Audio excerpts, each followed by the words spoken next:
One could argue that if Neres had kept to water on Long Night, she would never have claimed a strange guardsman as her mate in front of half the court. But then again, if the palace had spent a single copper keeping its healers stocked instead of its lords fed, she would never have been bitter enough to drink like that to begin with. So really, when you followed the thread all the way back, the whole catastrophe was Ashvin's own fault, every last knot of it.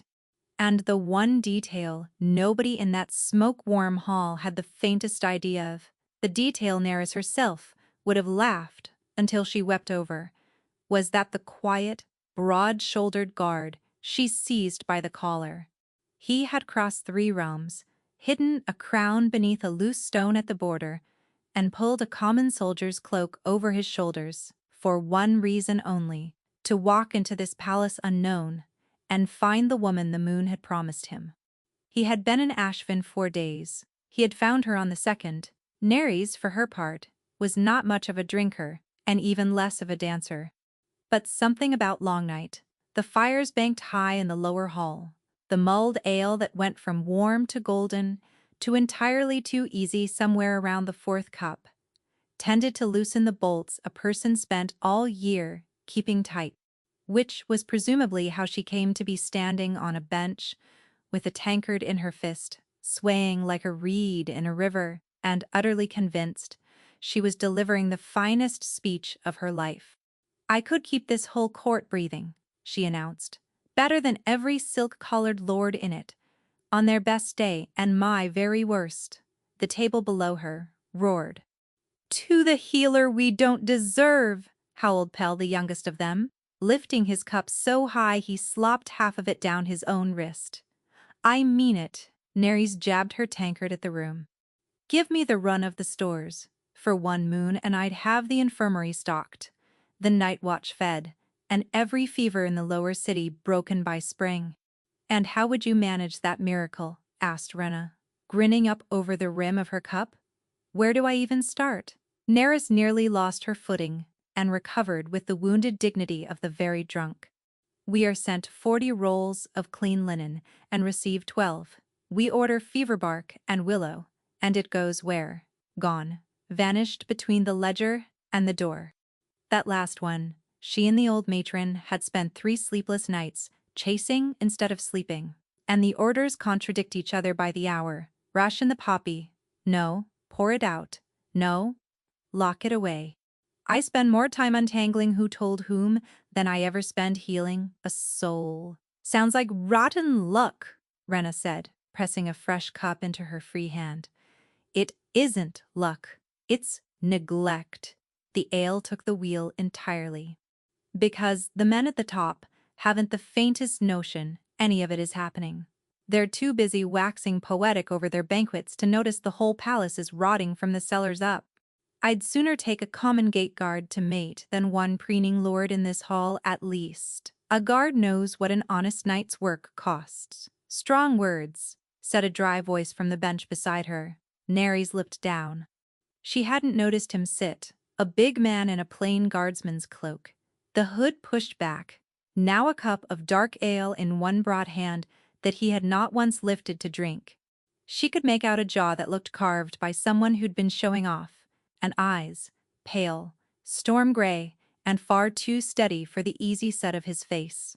"Not strong," she said, warming to it. "True. A crown ought to know what happens in its own house. This lot couldn't find the medicine stores with both hands and a lantern." "Perhaps," the guard offered mildly. "No one has told them that stores are in the habit of growing legs. Then no one's doing their job, including them," she swayed. "You. New blood? You've an honest face and no ale in you. Rare in this hall tonight. What's your name?" "Bram," he said. "Bram!" She tried it, decided she liked it. "Bram. You'd tell a lord to his face. The court is starving, wouldn't you?" The corner of his mouth moved. "I'd tell him worse." The table whooped, and the approval went straight to her head faster than the ale had. And Neres, who had never in her life done a reckless thing while sober and was making up for it all at once, set her cup down with the enormous care of a woman who knew she was wobbling, seized the guard by the front of his cloak, and hauled him half to his feet. "Then here's my long night vow," she declared to the hall. "I'll not waste myself on any lord in Ashvin. I claim this one. This honest, handsome, entirely sensible guardsman. Witness it, all of you. I claim him as mine, hearth and moon, and let the lords choke on it." The hall went the particular kind of quiet that only follows something enormous. A hearth claim, spoken on long night, before witnesses answered aloud, was not a joke. It was old, and it was binding, and every wolf in that room knew it.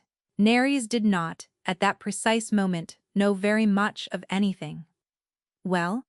She grinned down at him.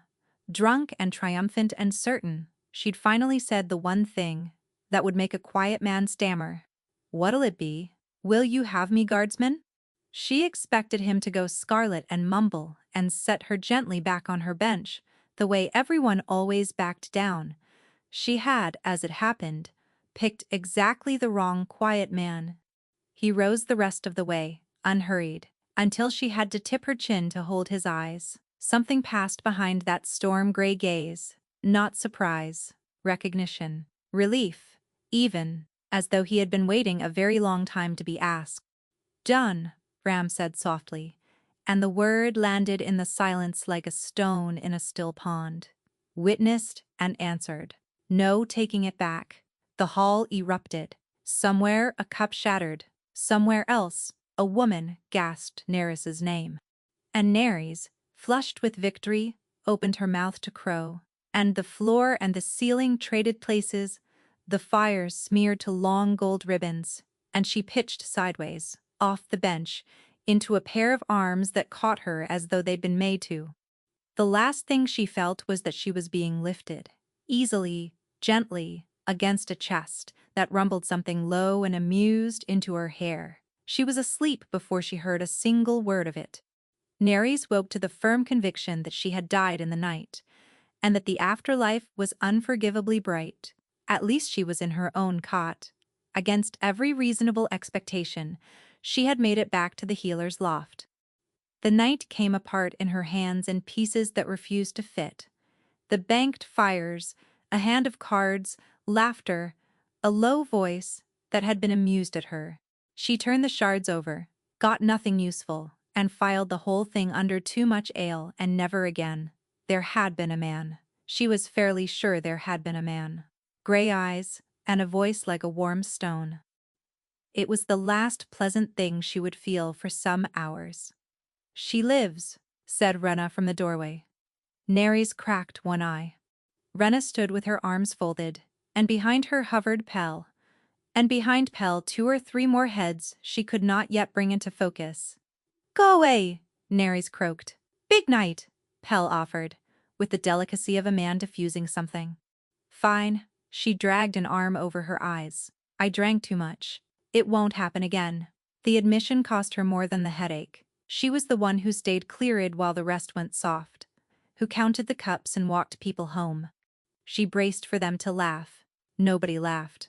Rena and Pell traded a look instead, and the look was worse than any mockery. "What?" Nares said. Rena crouched to her level. "You really don't remember?" "I remember, enough to be ashamed of." "That's the end of it." "It really isn't," Pell said, and then with a bright and hopeless cheer. "But it'll be fine. It's not as though a long night claims ever held up when the woman was 3 sheets to the Pell." Rena's voice shut like a door. Nares sat up too fast and the loft swung around her. "What is everyone talking about?" Rena sighed the sigh of a woman about to hand over something heavy. "I don't know a kind way to say it, so I'll just say it. On long night, in front of the whole lower hall, you stood up on a bench and hearth claimed the new gate guard. The words arrived, one at a time, and refused to line up. I did what?" "Claimed him," Pell confirmed, unable to help himself. "Witnessed and answered. He said done. There were 40 people in that room. Nares. There were cooks." She was already shaking her head, already building the wall of, "No, I would never." And then the wall would not come, because she could hear it. Her own flat, drunk voice, plain as a struck bell. "I claim this one." And the memory dragged the rest up behind it, the plain cloak, the jaw, the gray eyes, going soft, with something she'd been too far gone to read. No, she said to the memory more than to Rena. She had gotten roaring drunk and bound herself, before the entire working half of the palace, to a man she had met for the length of one conversation. And the worst of it, the truly bottomless part, was that she could not remember his face clearly enough to know whether he looked pleased or trapped. "It's a binding claim," she said slowly. "On Long Night," answered Bog. She pressed the heels of her hands to her eyes. Gods, who is he? Where did he even come from? That, it turned out, was the second problem. "That's the thing," Rena said carefully. "Nobody knows. He's not on the old rosters. Came in 4-5 days ago.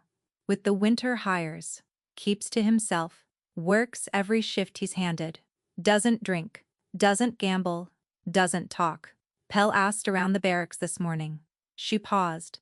"Half the guard swears he's the best blade they've ever stood beside. The other half can't tell you a single thing about him. Not where he's from.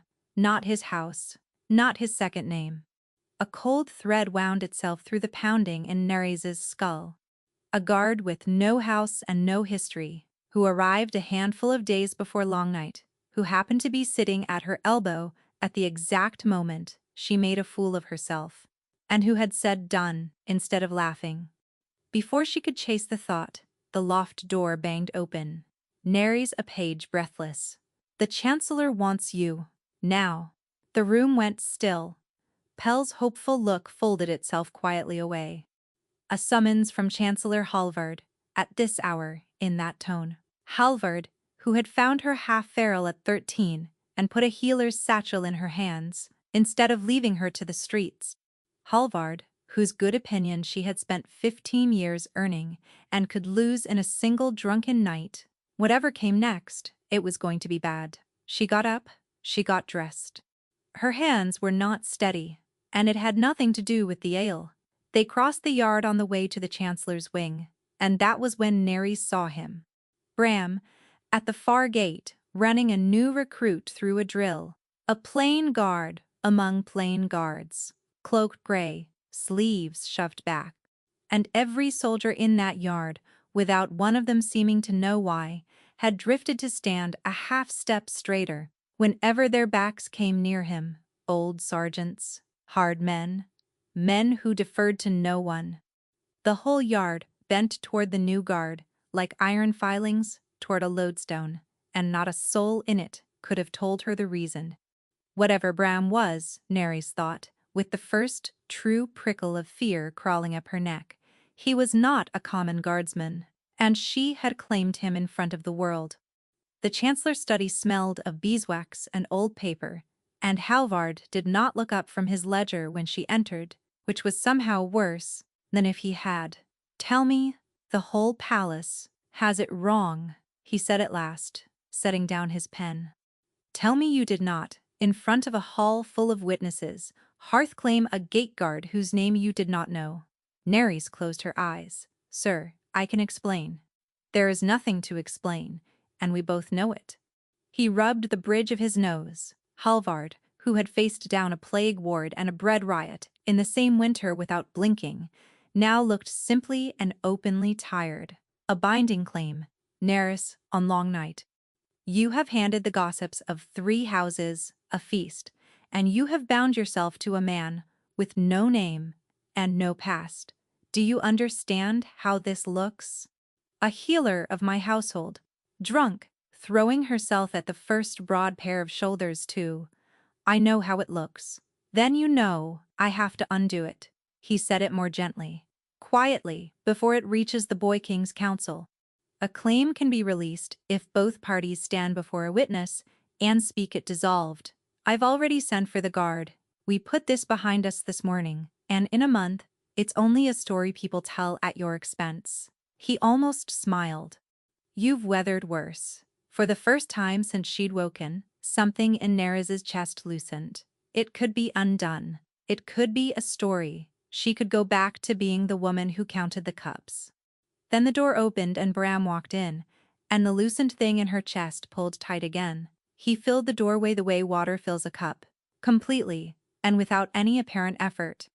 In the plain daylight of the study, sober, she understood at last what the drink had hidden from her. It was not that he was handsome, though he was ruinously. It was the weight of him, the still, total certainty of a man who had never once in his life had to raise his voice to be obeyed. She had called him honest. She had called him sensible. She had, God's help her, called him hers. Chancellor, Bram said, with a small correct bow. His gray eyes moved to Nary's and warmed by a fraction that only she seemed to catch. You sent for me. I did. Halvard folded his hands. There has been an unfortunate incident. My healer was gravely in her cups on long night, and a claim was spoken that neither party could have meant. I have brought you here so the two of you may dissolve it before witness, and we may all get on with the winter. You'll be compensated for your discretion. Of course. Nares held her breath. All the guard had to do was say the word. Any sane man would leap at it. A knight's mad luck undone.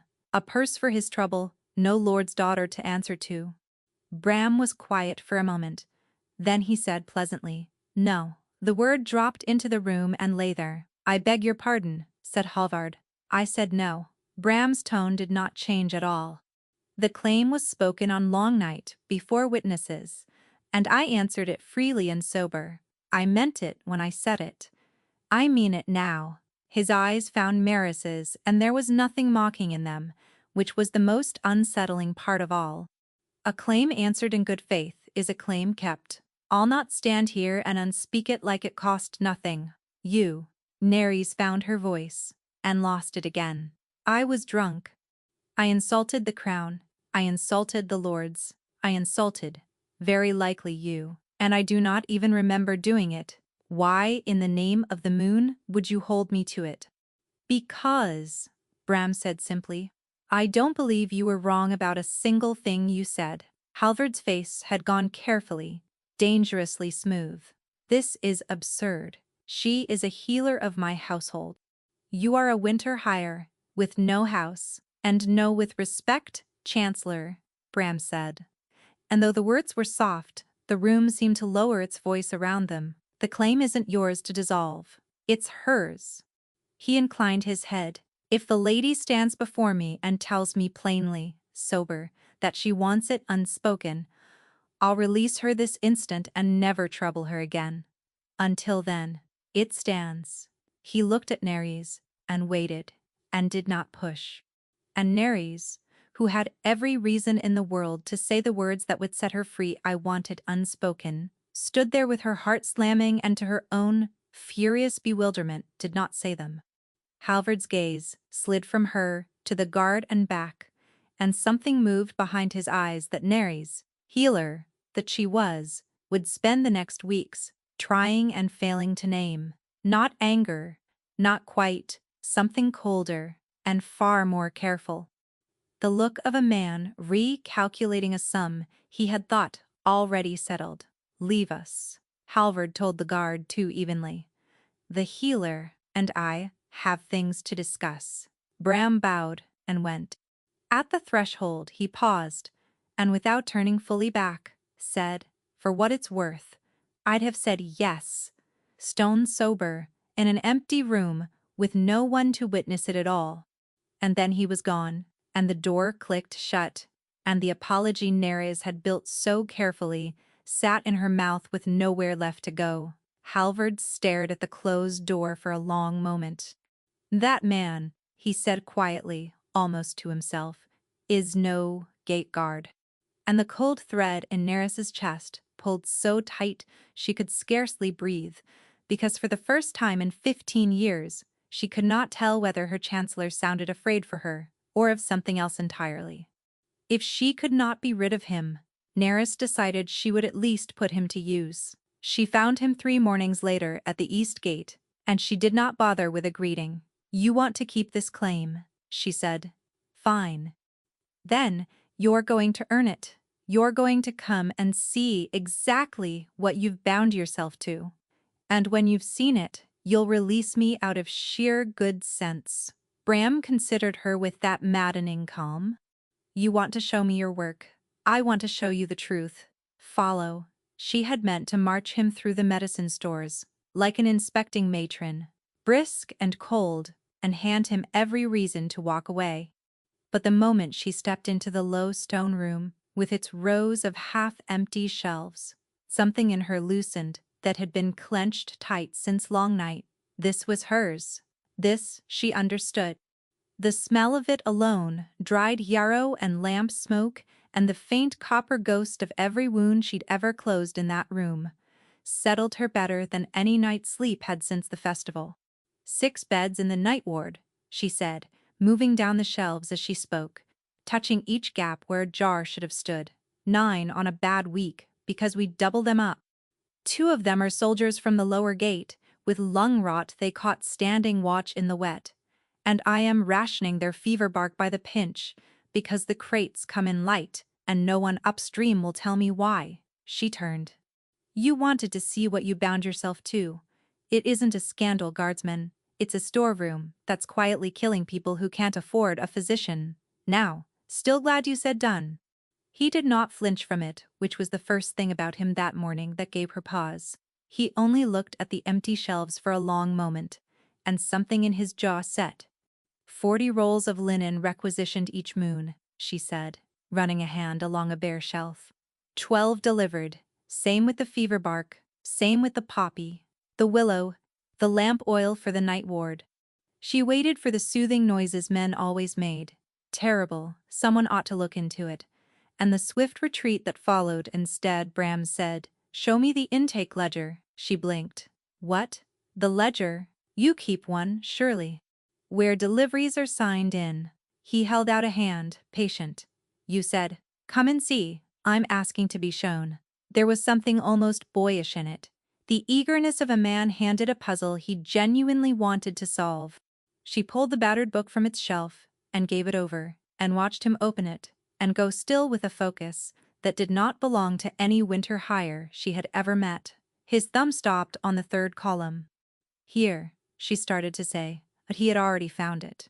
"The counts are wrong before they ever reach you," he said quietly. "Look, 40, signed in at the outer gate, 40. But the tally that reaches your door is 12, and the difference is initialed off between the two, here and here, as spoilage. 28 rolls of clean linen, spoiled in a corridor, every single moon." He looked up, and she realized she drifted to his shoulder without deciding to. Both of them bent over the page. "That isn't neglect, healer. Neglect is careless. This is neat." Her mouth had gone dry. "I flagged the shortfalls for years. It goes up the chain and dies there, because whoever's eating the difference is upstream of the chain." He turned a page, unhurried. "So, stop sending it up. Sign nothing you haven't counted with your own eyes. Refuse any delivery short of its tally and make them come to you to explain it. I don't have the authority to refuse a delivery. You have the only authority that matters." He said it simply. "You're the one who counts. A count no one can argue with is worth more than any seal in this palace. Seals can be borrowed, numbers can't. Not if the woman holding them refuses to look away." He tapped the page. "Let me guess how it works. When the matron's away, and 3 orders land in a morning, ration the poppy. Pour the poppy out. Move the poppy to the locked ward. All 3, marked urgent.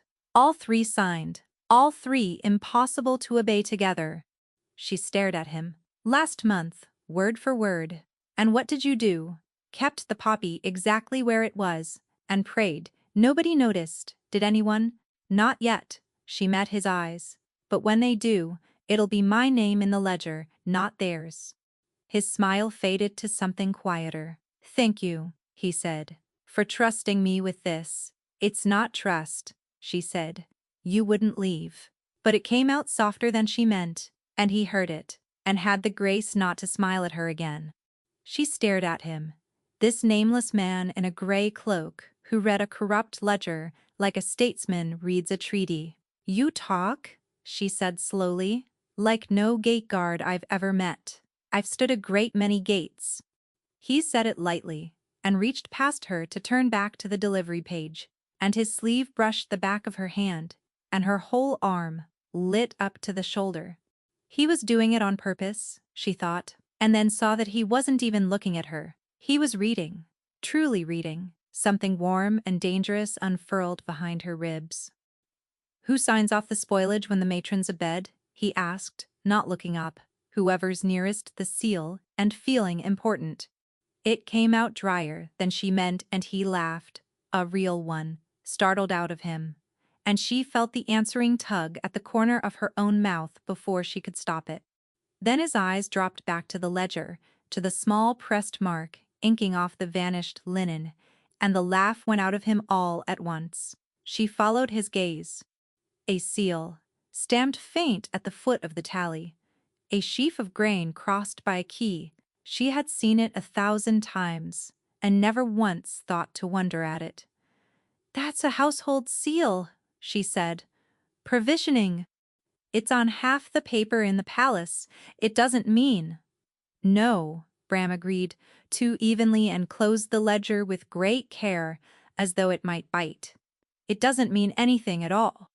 But his face had changed, gone to the smooth, deliberate blankness of a man who has just recognized something he had hoped not to find, and does not intend to say so. "You know that, Mark," Nerys said. "Keep the ledger somewhere only you can reach it," he said, which was not an answer. "And Nerys, count everything twice. From now on, trust the number. Not the seal, and not the man who holds it." And he left her there in the cold stone room, with a book full of neat, patient theft, and the dawning, unwelcome certainty that her nameless guardsman had walked into her infirmary, already knowing exactly what he would find. They crossed the yard together after the last bell, the torches guttering low, and it was Nerys who heard it first. A scrape, leather on stone, off to the left, where the shadows pooled thick beneath the granary steps. She stopped. 15 years of night wards had taught her the ordinary sounds of this palace after dark, and that was not one of them. "Something's wrong," she murmured. "Is it?" Bram's voice was mild. Too mild. "Hush." Her healer's senses, always too sharp, pulled the dark apart, thread by thread, and there, under the tar and the cold, a wrongness, oiled steel, sweat that didn't belong, men holding very still. "You've gone all still," Bram said, far too loudly. "Is this the part where you admit you've grown fond of me?" Quiet, but it was already too late. His voice had given the dark something to aim at. She had half a breath of warning, which was half a breath more than most people got down. She shoved him hard toward the wall as the first bolt hissed out of the black and buried itself in the granary door where his skull had been. A wet, ugly thunk in the quiet. "Was that a crossbow?" Bram observed, in the tone of a man noting rain. "Stay behind me." She dragged him into the lee of the steps. "Do not move, so I can see what's coming." 4 of them, faces wrapped. Nerys had not carried a sword since the border wars, when she'd stitched soldiers by day and learned, by hard necessity, to keep herself alive. Through the nights the field tents were overrun, and her body remembered before her mind did. She tore a fistful of dried yarrow from the pouch at her belt and flung it into the nearest man's eyes. A healer's trick and not a soldier's. He reeled, clawing at his face, and she stripped the knife from his hand, caught the wrist, drove her heel down on his instep, and put her elbow into his face as he folded. One down, a healer's knee in his spine, a healer's hand wrenching his arm to the edge of breaking, and some cold, clear part of her noted that she had not felt this awake in 3 years. "Behind you," Bram said, almost gently. She dropped. A second blade whispered over her head. She came up under it, took that man in the throat with the edge of her hand, and he went down, choking. 2. The third rushed wide past her straight for Bram, and she threw herself across the gap without thinking. The blade opened a hot line across her forearm. She twisted, off balance, reaching to haul him back, and found she didn't need to. He dropped to the flagstones between one breath and the next, and moved no more, and she never saw the blow that felled him. A whistle cut the dark, short, clean. The last man still on his feet broke off at the sound, not scattering, not panicking, but melting back into the black the way he'd come, a hound called home by an unseen handler. Then silence crashed back over the yard, and there was only her own ragged breathing and the throb of her opened arm.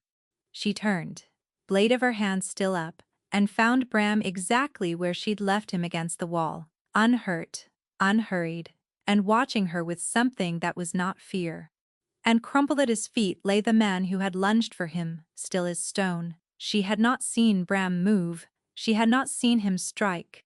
His hands hung loose and empty at his sides, as though he'd done nothing at all, as though a man could simply decide the fight was over and have it be so. "You're not surprised," she said. The realization came slow and cold. Someone just put a bolt through the dark at your head, and you are not surprised. Her eyes narrowed. The tighter watch the Chancellor's been pushing. The rockfall on the drill yard last week that nobody could explain. This isn't the first time, is it? For half a heartbeat, something real moved behind the gray. There, and gone. "You're bleeding," he said gently. Reaching for her arm, she stepped back out of his hands. "Answer me." He looked at her, and the silence stretched, and he did not lie, and did not answer, which was its own kind of confession. "Let me see the arm," he said instead. And this time, when he reached for her, she was too tired and too rattled to stop him. He turned her wrist toward the torchlight with a gentleness that did not match the width of his hands, and pressed the edges of the cut together, and tore a clean strip from his own undershirt to bind it, competently. She noted dully, the way a man binds wounds, he has bound many times before, on many other people. Under much worse conditions than a quiet palace yard. Another thing that didn't fit a winter hire. "You'll want to clean that properly," he said. "I'd rather not have my betrothed lose an arm on my account. I'm not your betrothed. You claimed me before, 40 witnesses and a room full of cooks, a ghost of the old lightness. But we can argue the terms once you've stopped bleeding." Who are you? She thought, staring at this man who fought like a war captain, read ledgers like a king, bound wounds like a battlefield surgeon, and let disciplined killers slip loose in a palace yard as though it were merely bad weather.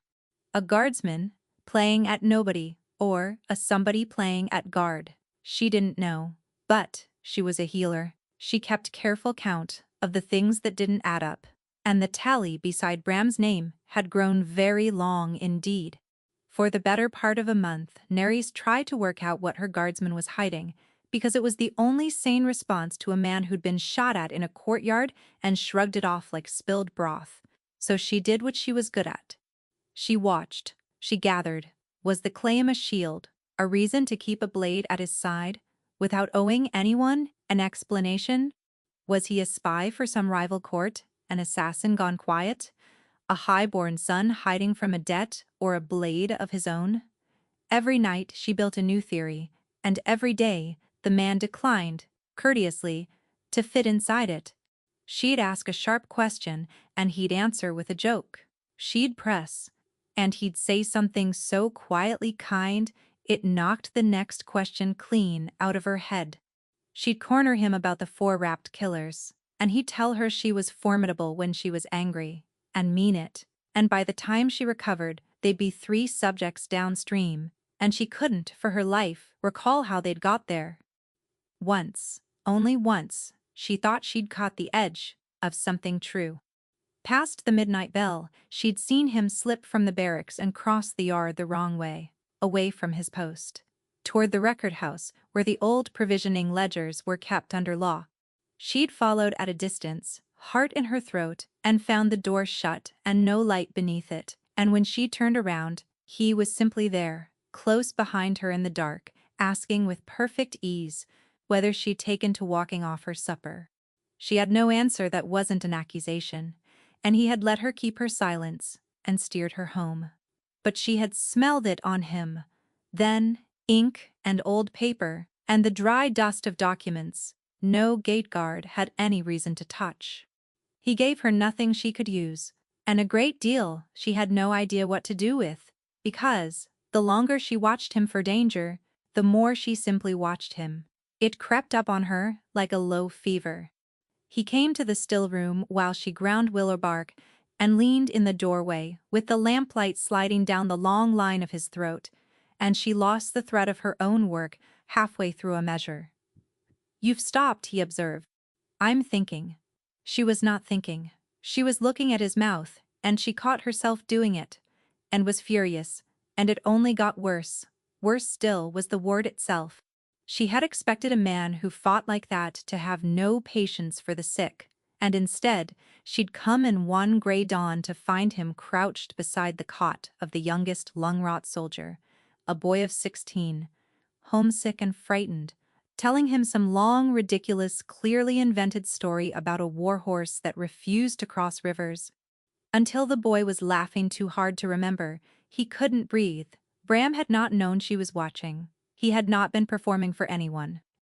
That, more than the ledgers or the killers or the storm-gray eyes, was the thing that undid her, because it could not be filed under any theory of a man using her, and she had built her whole life on not being used.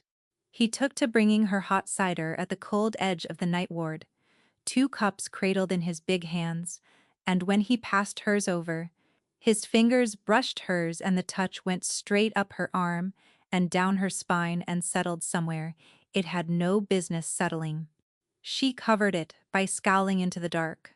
"You're not watching the ward," he murmured low, amused, meant only for her. "I'm watching everything." Tss. She could not hold his eyes for more than a breath before she had to look away, she, who had stared down armed men without flinching.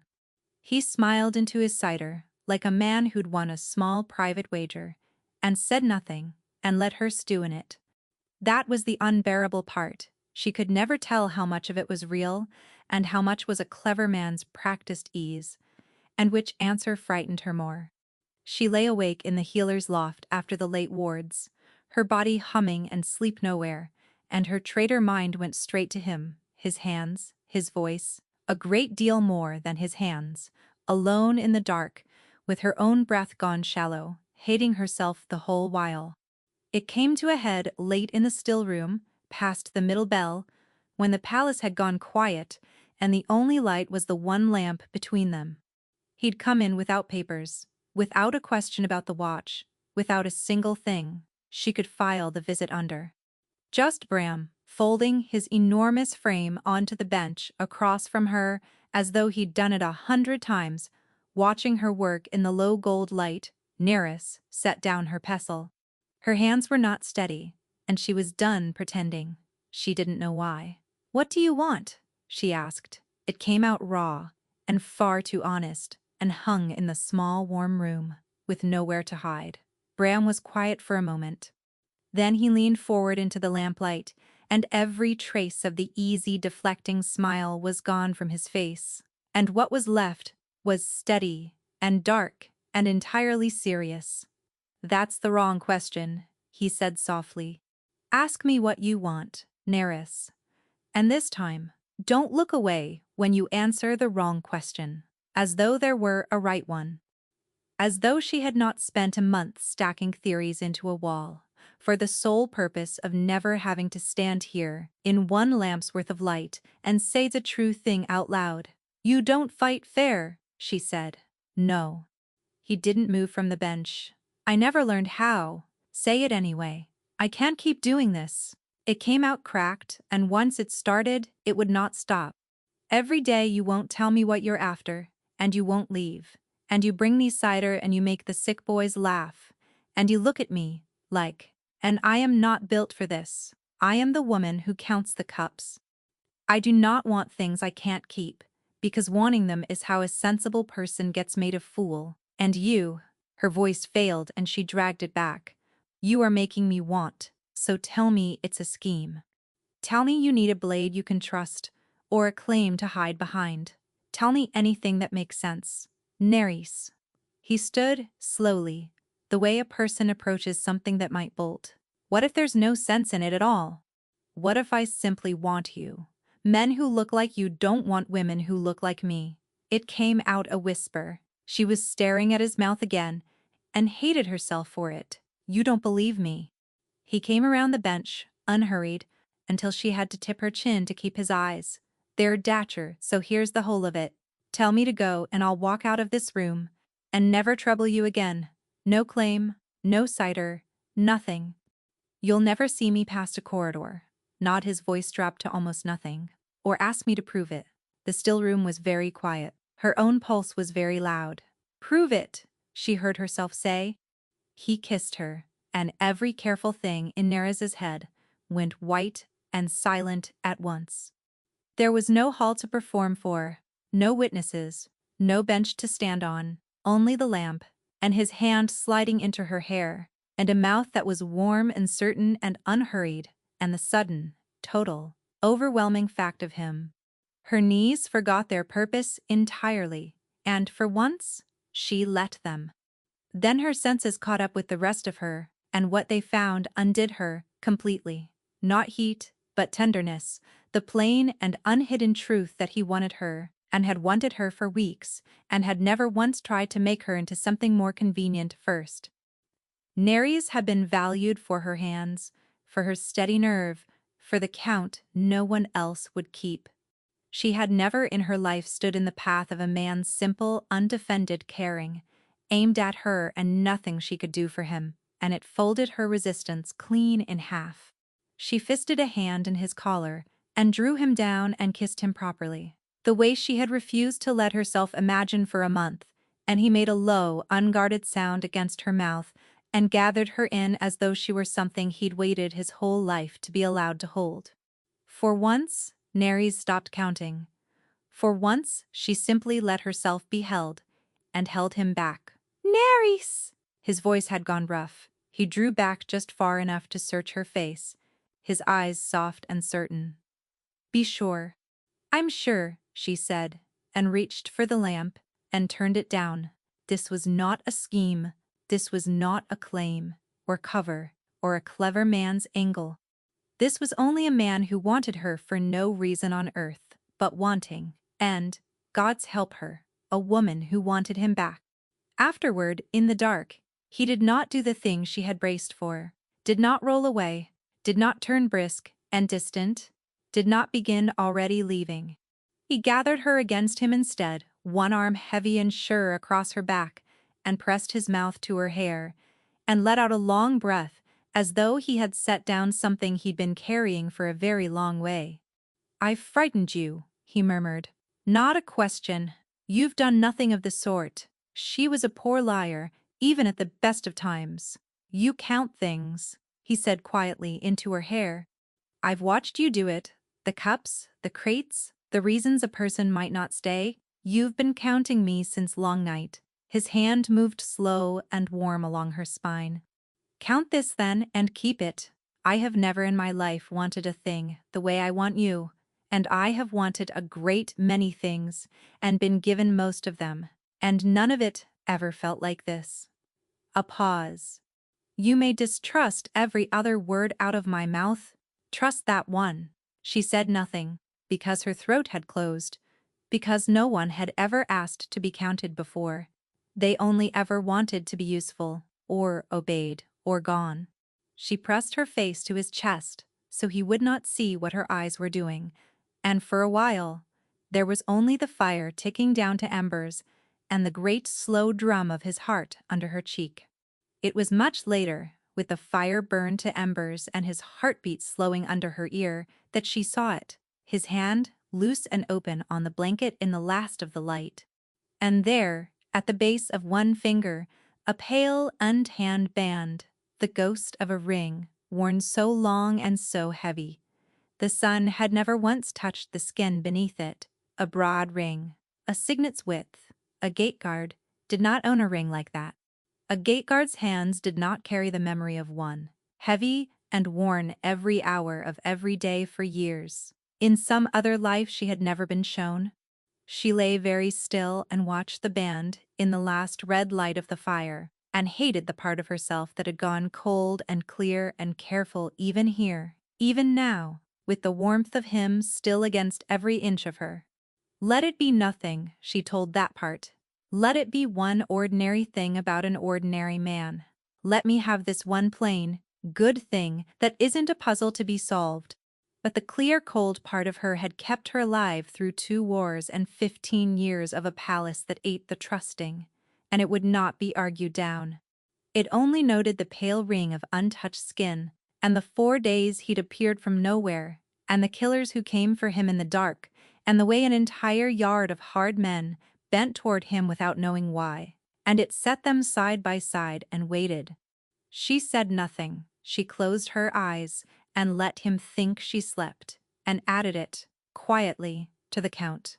Nares had stood at the edges of 100 court feasts, satchel on her hip, waiting for someone to faint, or choke, or drink themselves into her care. She had never once been a guest at one.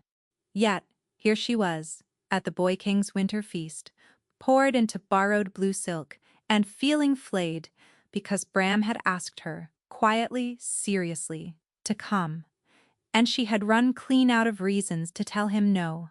She found him across the hall, and he smiled slow and private, the smile he'd given her that morning, when she'd woken tangled, in his blanket at dawn, and the knot under her ribs eased, despite everything. "You look," he murmured, arriving at her side, "like something I don't deserve. I look like I'm wearing someone else's curtains. You look like you're mine." His eyes were warm. "And I'm the luckiest man in this hall, by a distance no one else can measure." Heat climbed her throat. Flattery. Fact. He tucked her hand into the crook of his arm and steered her out through a side arch onto a cold colonnade, where the music thinned and the night air came up clean off the winter gardens. For a while, neither of them spoke. "You hate this," she said, watching him. She'd learned the shape of him these past weeks, the way he laughed, the way he said her name in the dark. And she could tell when the ease was real and when it was worn. He watched the dancers through the arch. "Hate's a strong word. You're lying," he laughed, surprised, genuine, and then the charm went out of his face, and what was left underneath looked tired in a way that startled her. "I've been performing at rooms like this since I was 17, he said, smiling, "being what they need me to be, so no one looks too closely at what I actually am. And I can't decide anymore whether that makes me clever or just." He stopped, shook his head, and the smile he pulled back on was thin and brittle. "Ignore me. Too much wine, not enough sense. What you actually are," Nares repeated slowly. "And what is that, Bram?" For a heartbeat, she saw him brace. The way he always did when someone got too near something true. She reached up and laid her palm along his jaw, and his breath caught, and the false smile crumbled to nothing. "You're not what they think you are," she said quietly. "You're more than the quiet man in the gray cloak, and the one underneath all of it." She paused. "I think I like him rather a lot." Something cracked wide open behind his eyes. "Nares," he said, wrecked, and kissed her, fierce and grateful and something close to desperate, and the world shifted. It was not the heat. She knew the heat by now. This was something else entirely, relief and fear, and a fierce, aching tenderness, a warmth pouring in through the exact place their skin touched, and it was not hers. She could feel him, his own emotions, distinct and clear, and utterly foreign inside her own chest. She jerked back with a gasp. Bram's eyes were huge, his pupils blown. "Did you—" Her heart slammed so hard, she was sure he could hear it. The mate bond. Setting. Two-way. The thing out of the old tellings. The thing that was supposed to be impossible to fake and impossible to force, and it had just torn open between a night healer and a nameless guard. "It was just a kiss," she heard herself say, because she was terrified. Bram went very still. "A kiss?" he echoed, and something in his face shuddered. "Of course, nothing at all." Before she could call it back, a servant slid up to the colonnade's edge, a silver tray balanced on one palm, 2 cups of wine, gleaming dark as old blood in the moonlight. The man began, then smoothed it, sir, madam. With the Chancellor's compliments, Bram, hurt and distant now, reached for a cup. And every instinct Neri's own stood up and screamed. She didn't decide to move. Her hand shot out and knocked the cup from his fingers. It shattered on the stone. Don't. She had his wrist in a grip hard enough to bruise. Don't drink it. She was already crouching over the spreading dark stain, and her voice came out, not quite her own, the smell. Under the wine. Do you smell it? She watched his nostrils flare. Wolfsbane, she said, or near enough to it to stop an alpha's heart between one dance and the next. She looked up at him, kneeling in the moonlight over the broken glass. That was meant for you, to drop you where you stood. The color drained from his face, and then, instead of fear, it went to something cold and swift and calculating. His hand closed over hers. You will tell no one, he said. She stared at him. What? Not the watch? Not the boy king? Not the Chancellor? No one. His voice was low and hard. There is a great deal happening under this roof tonight that you cannot see, and if you raise an alarm now you will not save me. You will get a great many people killed. I need you to trust me, just this once. And Neri's, heart in pieces, the ghost of his emotions still humming under her skin, heard herself promise that she would. Watched him press a swift, grateful kiss to her forehead and slip the mask back on and vanish into the dark toward the lower stairs. She gave him a 30 count. Then, because she had never in her life been able to leave a wrong thing lie, she followed. He did not go to his post. He went down. 2 flights, 3, to the locked record house where the old provisioning ledgers slept. And this time there was a light beneath the door. Neri stood in the black corridor and could not make her legs work. Then, very quietly, she opened the door. Ram stood behind the record-keeper's desk. Its drawers jimmied open, a sheaf of sealed papers in one hand. He looked up. For one long, airless moment, neither of them moved. Neri's, he said, very calm, very steady. This is not what it looks like. Bram never paused. In a month she had never once seen him reach for a word he didn't already have. But now he stood behind the broken desk, with a fistful of another man's papers, and he paused, and her stomach dropped through the floor. Say something, she begged him without a word. Say anything that makes this all right. Someone put wolfsbane in your cup not an hour ago, she said.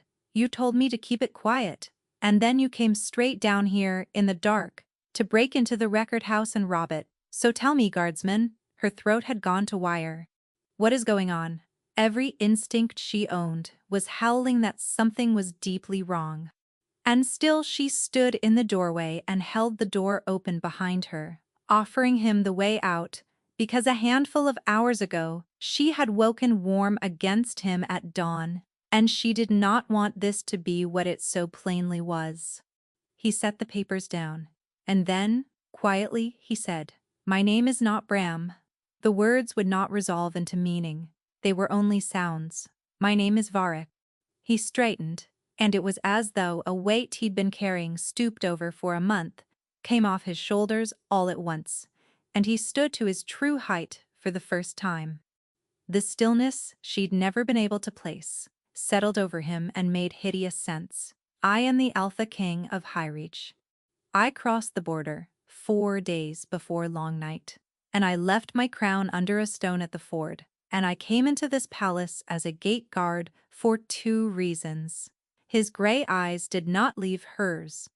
1, because for a year, the moon has told me my fated Luna waits in Ashfen, and I would sooner have died than arrive with a crown, and never know whether a woman wanted the man or the throne. And 2, he touched the sealed papers, because someone in this palace has spent 3 years bleeding Ashfen white, arming the men who keep trying to put a bolt in me, and hiding behind a household seal, a sheaf of grain crossed by a key. The floor went out from under her a second time. No, she said. The linen that spoils in the corridor, the fever bark that never comes, the contradictory orders that keep an infirmary too tangled to notice it's being robbed. His voice was terribly gentle now, the smooth, careful one she'd heard him use on frightened people, the one he had never once used on her until this moment. It isn't waste, Neres, it's method. The coin meant for the watch and the wards has been bleeding into House Dorn for years, and the assassins who've come for me have been carrying that same coin. And the man whose seal signs off every last vanished crate, don't. She was shaking her head. Don't you say his name? Is Chancellor Halvard? He raised me. It tore out of her. He pulled me out of the gutter when I was 13. He put a satchel in my hands. He is the one honest thing in my entire life. And you, her voice cracked clean through, you needed someone close to him, someone he trusted without thinking, and a drunk fool stood up on a bench and handed you one. Varric said nothing. He held her eyes and did not deny it. Say, I'm wrong. The tears came and she let them. Say the claim wasn't cover? Say getting into my ward, my ledgers, my bed wasn't the neatest way in the world to get close to the Chancellor's own healer. Say I'm wrong, Varric. He looked at her for a long moment, and he did not say she was wrong. Not all of it, he said finally hoarse. I won't lie to you again, so I won't pretend the claim wasn't useful. It was, but it stopped being cover. Neres, the first night you tore your sleeve on a courtyard blade to keep a stranger breathing. I have spent weeks trying to find a way to tell you that didn't end, with you running to warn the one man I couldn't let be warned. Then why not just tell me? She shouted. You're a king. Why not haul him before the boy king and be done? Because being a king doesn't make me right. He dragged a hand down his face, and for the first time the steadiness frayed. Halvard holds this palace. The boy king is a child, who does what his chancellor tells him. Halvard has the seal, the council, the loyalty of every guard who's never been paid on time and doesn't know why. If I move on him with a fistful of suspicion and no proof, there's blood in the streets by dawn and a war on my own border by spring. Tyrants jail whoever frightens them and acts surprised at the knife 3 years on. I had to be certain. I had to hold something not one man alive could argue with. His jaw tightened. And I didn't tell you, because I didn't believe you'd take my word over his. I didn't think you'd trust me enough to look. And I was right, wasn't I? It landed like a slap, because it was not wrong. You should have told me anyway. Her voice was barely there. You watched me put my own body between you and a blade. You let me into my own bed, believing you were no one, and you were a king the whole time weighing me. Why not me, Varric? Because, he said, and it was scarcely a breath, you were the one person here I never had to weigh. You were drunk on long night, and drunk people don't dissemble. They just say the true thing, and the true thing you said, up on that bench, was that everything rotten in this palace was the fault of the man at the top. Half this court believes it. Not one of them would ever say it to my face. His mouth twisted. You did. That's how I knew, before I knew anything else, that you weren't part of it. She opened her mouth, and nothing came, because she could hear it now. Halvard, across 100 late nights, grinding his teeth over the supply lines and the useless crown and the rot at the top. A court ought to know what happens in its own house. Her words on the bench. His words first. She had carried her chancellor's grievances in her own mouth for 15 years, and never once noticed they were not hers. I need to go, she whispered. Neres, please. But she was already through the door, and she did not run until the dark had swallowed her whole. She got 4 corridors before a voice stopped her cold. Neres. Halvard stood beneath a guttering sconce, as though he had been waiting there, as though he had known which way grief would send her. And before she could think better of it, she was moving toward him, because he had pulled her out of the dirt at 13 and made her into someone who could stand on her own 2 feet, and just now she was not standing very well at all. Child. His hands came down warm on her shoulders. You're white as death. What has he done? and because it hurt too much to hold, she told him that it had been a lie, that the guard was no guard, that he had used her. Halvard's face softened into sorrow. "I know," he said gently. "I have known since long night. I hope to spare you the learning of it," he sighed. "The very picture of a weary, honest man. But it is worse than you know, Nerys. The man calls himself a king, and perhaps he is one, but he is here to swallow Ashfin whole. He means to see our boy king deposed and himself named protector of the realm. Tonight, in the council chamber, he'll make his move. And there is only one voice in this palace that can stop him before it's too late." His grip tightened kindly. "Yours, his own claimed mate. If you stand before the council and tell them what he truly is, they will believe you where they doubt an old chancellor grasping at power. It has to come from you." And Nerys, who had spent a month keeping careful count of the things that didn't add up, felt the whole ledger balance at once, because Halvard said the poison had been poured tonight by Varric's own people to frame a loyal servant. But she had knelt over that shattered cup herself, and it had come on a tray sent with the Chancellor's compliments. Because Varric had bled Highreach's coin, Halvard said, yet the seal on every vanished crate in her own ledgers was a sheaf of grain crossed by a key, and she had seen that seal 1,000 times on the paper that crossed this man's desk.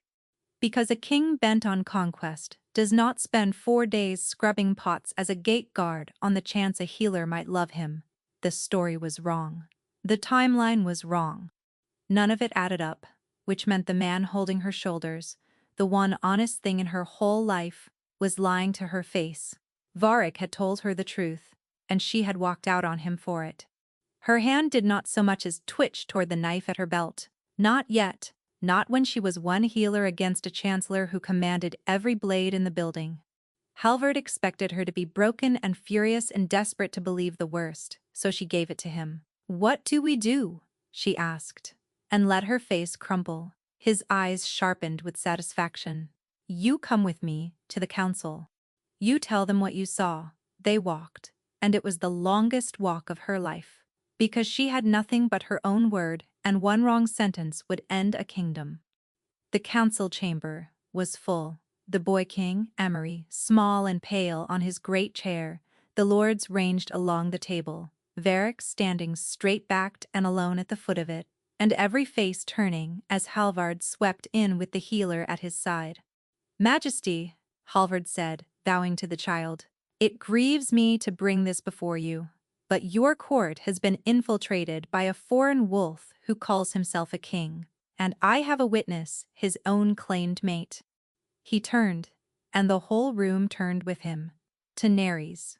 "Tell his majesty what this man is." Varric's eyes found hers. She watched him brace for the blade. "I'm sorry," she told him, with no words at all. "I should have believed you the first time." Then she faced the boy king. "The man at the foot of your table," she said, "is Varric, Alpha, king of Highreach, and he has told this court nothing but the truth. The traitor in Ashfen is standing at my shoulder." The chamber snapped tight as a drawn bow. "He says the poison tonight was Highreach's doing," she went on before Halvard could speak. "But it came on a tray sent with his compliments. I knelt in the wine myself. He says the crown's coin has been stolen by a foreigner, but every vanished crate in my wards these 3 years has been signed off under the chancellor's own seal, a sheaf of grain crossed by a key. There have been 3 attempts on King Vodek's life, beneath this roof. Search the chancellor's chambers now, while he stands here and cannot reach them, and see whether you find the accounts of a loyal servant or a paymaster's ledger, coin, stamped with the mark of House Dorn and wolfsbane enough to drop an Alpha King." "This is hysteria," Halvard said, but his voice had cracked down the middle. "The girl is distraught. He's bewitched her." "Then a search cost you nothing," said the boy, King Emery, in a thin, clear voice that surprised the whole room, and he nodded to his guards. And Halvard's kindly face fell away like a mask cut loose, and what was left was cornered. He came at her, not at Varric, at her, the knife already sliding from his sleeve, because she was the one who damned him. Neri saw it half a beat early. Varric's shout tore raw across the chamber. But this was the one thing in the whole ruined night she knew how to do. She'd disarmed, panicking, wounded, thrashing men on a dozen field tent nights, and a chancellor's clumsy lunge was nothing beside those. She turned inside the knife, caught the wrist, twisted it up against the joint, and put him face down over the council table, with his own arm locked, screaming behind him. She leaned close to his ear. "You gave me these hands," she said. "You should have remembered what you trained them for." Then the guards had him, and hauled him up, and dragged him out, and it was done. The lords scattered in tight, murmuring knots. The boy king was led away, shaking. And then it was only the two of them at the foot of the long table. "You saved me," Varric said, staring at her as though she were something newly discovered. "Even after everything, you still." "I came to stop a traitor," Nerys said flatly. "That's all."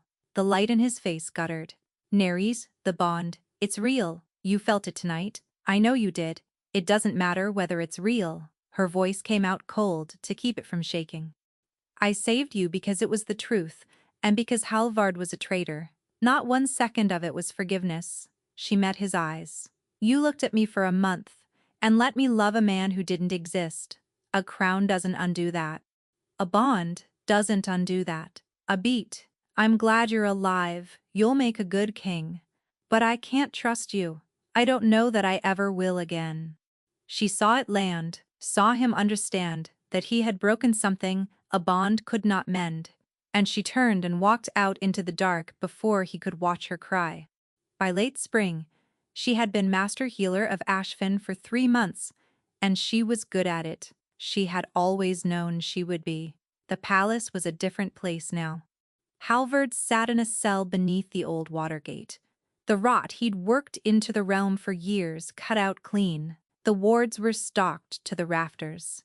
The boy King Emery, out from under his chancellor's shadow, had turned out to have opinions, and half of them. Hyrich and Ashfin had signed an accord that held the whole border quiet. King Varric had done all of that, and the city had begun, slowly, to love him for it. He had also spent every one of those 3 months trying to win her back. The flowers came first, a month in. She'd come off a dawn round to find the whole infirmary yard drifted white with them, her own people grinning like fools to see what she'd do. "Send them to the sick house," she'd said. And the temple? He tried the council next. She sat the healer's seat now, twice a week. And he was always across the table, and he'd catch her eye, and his whole face would do something hopeful and undefended, and she would look down at the medicine accounts until he stopped. Afterward, he'd find a reason to linger by the door. "Master healer," he'd say, low, "might I have a moment?" She always walked out anyway. The bond did not help. Leave a bond open, and it deepens. Let it deepen, and it sets. So, she kept hers shut with both hands, and hoped it would wither from neglect, and let her go. He wrote to her. 2 and 3 letters a week, in his own blunt hand, some long, some barely a line, some not about her at all, a question about the poppy stores, a dispute over a pension, as though her plain opinion were still worth having. One read only. "I keep writing the same small word 100 ways. Sorry. It is far too little for what I did, and I haven't a bigger one, so I'll just keep sending it." Another. "You said I felt close enough to take to your bed, and not close enough to trust with the truth. You were right. I did not earn your trust. I spent it. It is the worst thing I have ever done, and I have done it to the one person I'd have died before hurting."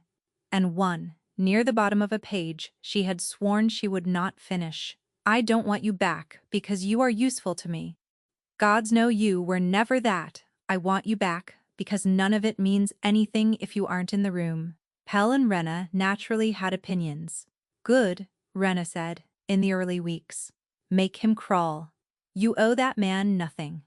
But by the 2nd month, the line had moved. "He sorted the back pay for the whole night watch," Pell said one evening.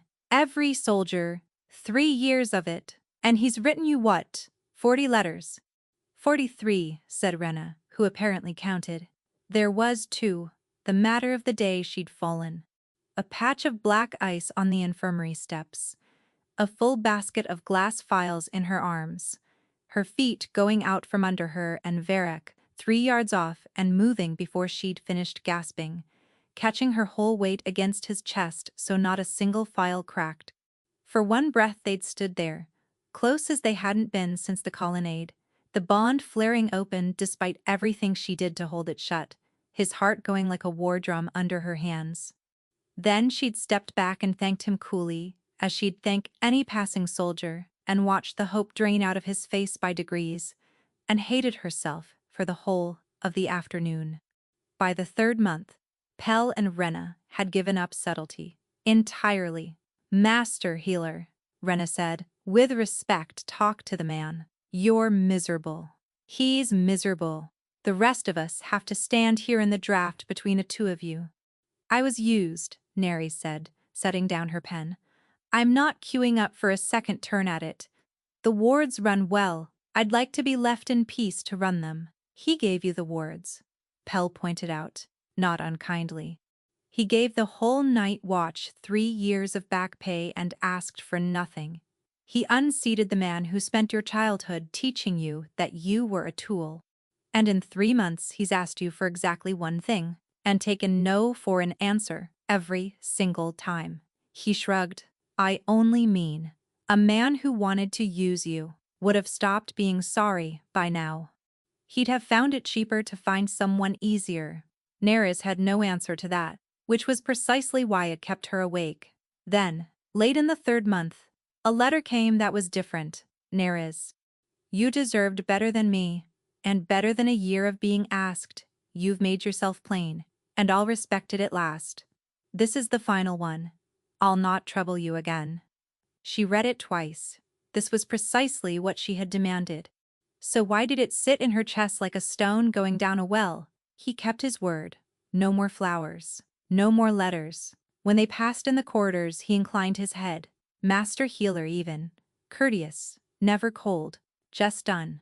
And every night, the warm, patient thread beneath her ribs stayed exactly where it was, stubbornly refusing to wither, no matter how tightly she held the door on it.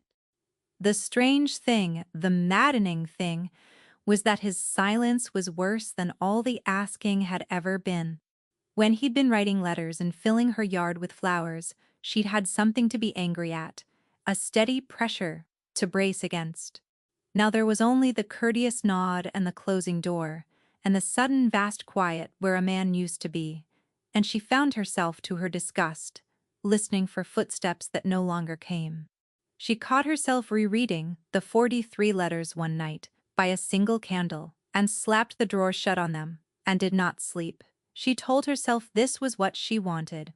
She was still telling herself so a week later, when the knock came. Pell all but fell through her office door, Rena at his shoulder, both of them, the particular grey of people who have made a very large mistake. "What?" Neri said, slowly rising. "Did you do?" "It's the king," Rena said. "He's gone. Not his chambers, not the yard, not anywhere. No horse taken, no guard, no word to a soul. His crown's on its stand, and his sword beside it, and the room's cold." She swallowed. "No one's seen him since the 10th bell." "Is this a joke?" Neris asked, knowing very well it was not. "The trackers had his scent to the lower postern," Pell said, voice cracking straight down the middle, "and there it just stops. The way a scent stops when a man's being careful, or when he's being carried. Master healer, what do we do?" She was on her feet without deciding to be, reaching for her satchel out of 15 years of habit before her mind had caught up. There was, she understood, exactly one way left in the world to find him. She had known it from the second Rena said gone. She pressed a hand flat to her own chest, over the bond she had spent 3 months trying to smother. "It's duty," she told herself. "He's the king. Finding him is my charge. Nothing more." It was not nothing more, and she knew it, and she opened the bond anyway. It hit her like a door blown off its hinges in a gale. Sorrow first, deep and bottomless. the twin of the one she'd been carrying since the night she walked out on him. Then, something turned inward and bruising. Then, underneath it all, a slow, swimming, drifting confusion, his thoughts coming loose and floating apart at the edges, not carried, not taken. Drunk? She was moving before the thought, finished out the door at a dead run, the bond hauling her forward through the palace and down into the lamplit tangle of the lower city, like a rope drawn tight around her heart. The bond pulled her down through streets where the spring dark had not yet lifted, past shuttered stalls and banked hearths, to a low tavern with warm light, bleeding gold around its shutters. She hit the door low and ready, hand on the knife at her hip, braced for a back room, a blade, a body. She stopped. There was only the King of High Reach, folded half across the far end of the bar, collar undone, hair a catastrophe, one big hand wrapped loose around a cup, talking with enormous earnestness to a profoundly uncomfortable barman. Rena arrived at her shoulder, gasping for breath. Is he? Nerys took in the way he was holding the bar rather than the other way about, the way the whole top half of him swayed after his own gesturing hand, like a sapling in a wind. He's drunk, she said, and could have wept with the relief of it before the fury arrived hard on its heels. Of course I've apologized, Varric was informing the barman, with the wounded dignity of the very drunk. For months. In every manner known to wolf or man. She won't hear a word of it. The barman made the non-committal noise of a man who had been hearing about this for some hours. Letters, Varric went on, raising his cup and finding it empty and holding it out. Did I mention the letters? 43.